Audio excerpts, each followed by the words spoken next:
Athletes, welcome back. Do you not know how to breathe? Well, we are going to show you.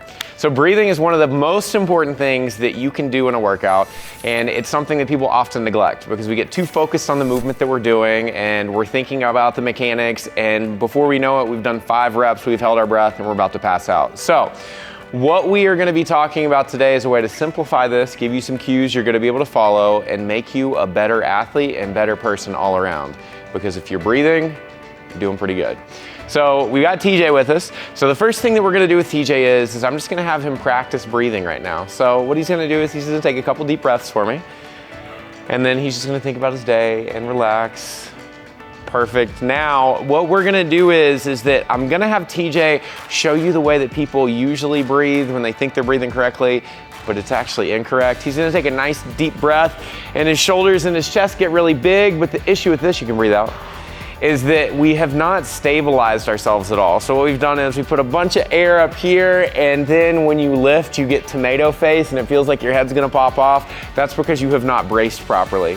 When we're talking about bracing, this is a technique that you should do whether you have a weight belt on or whether you don't have a weight belt on. And a lot of times when people don't know how to brace, they just use a belt to mask that inability. So when we're thinking about breathing right now, I'm gonna have TJ breathe again, and he's gonna breathe into his waistband. So he's gonna think about breathing in deep. We can think about our lungs being balloons, and we're trying to breathe into the bottom of our lungs and fill them up to the top. When we go to brace, I'm gonna have TJ take a nice deep breath in. He's gonna breathe out, tighten up his core, and he's gonna breathe into that tight core. He has now internally braced and created a weight belt inside his body that's gonna allow him to breathe. Go ahead and breathe out. Now, before we go into a lift, the last thing that we want to talk about is something called 360 breathing. And this is a little bit more of an advanced technique, but it's going to continue what we've talked about breathing deeply. So I'm going to have TJ, and I'll have you do this as well, as if you'll stand up for me. We're going to take our hands, we're going to find the bottom of our ribs. So I want you to find the bottom of your ribs with your hands, and you're going to put your hands around your body just like this. When TJ goes to breathe in, he's going to breathe in, and he should feel his hands expand away from each other in all directions, and then come back in. If we're only breathing into our front, you're gonna feel those forward fingers move and then go back in. So this is how we're really gonna get the best bracing possible for the lift that we're doing. Go ahead and relax. Now, when we are doing a movement, the best time to breathe, and this applies to life, is when it gets hard. So when we are deadlifting, anybody can take a deadlift bar and they can go down. It's difficult to go back up. So that's when we're gonna breathe out. If you think about a teapot, when a teapot gets a lot of pressure behind it, it has to let that air escape. If we stuck our finger in that teapot, then it would explode. And the same thing happens with us, except we pass out. So what we're gonna do right now is that TJ's gonna step up to the bar. If you don't know how to deadlift, watch our how-to on deadlifting, because it'll make you a champ at that. He's gonna take a nice deep breath in. He's gonna breathe out, brace his core, breathe into that braced core. He's gonna go down to the bar, and he will deadlift and breathe out at the same time. At the top, when he's the most open, he's gonna breathe in again. He's gonna go down, coming back up, breathing out on the way up. Give us 2 more reps. And perfect. As TJ breathes out, what you notice is that he breathes out through pursed lips because he is controlling the exhale of that air. It would not do him good if he's braced properly, everything looks good, and then he breathes out like this.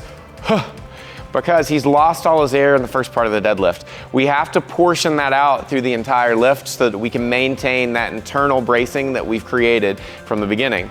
Now, when we're doing movements, you saw that TJ was at the top. I said that's when he needs to breathe in.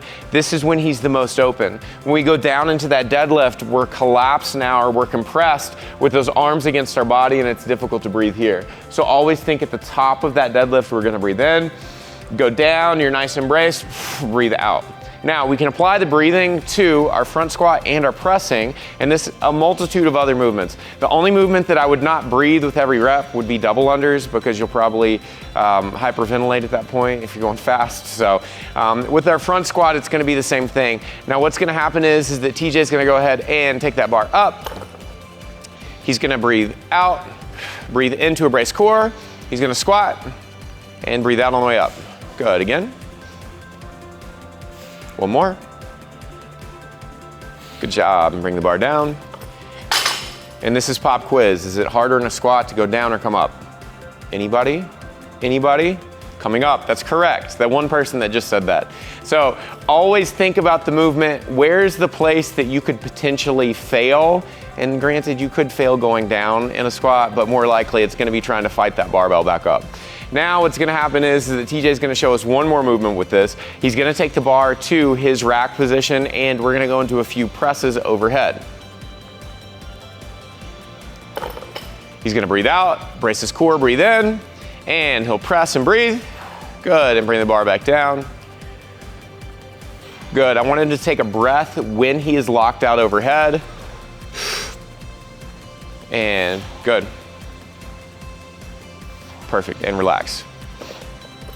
So again, when we're looking at our overhead press, we are more compressed here when we have those arms against our body, so it's difficult to take a deep breath. We can also get out of position slightly because if that bar comes down, I start to lose my position because I haven't braced properly. It's gonna be better for me to have my hands overhead and I think about breathing in, I can come down, and then I can go right into my next press.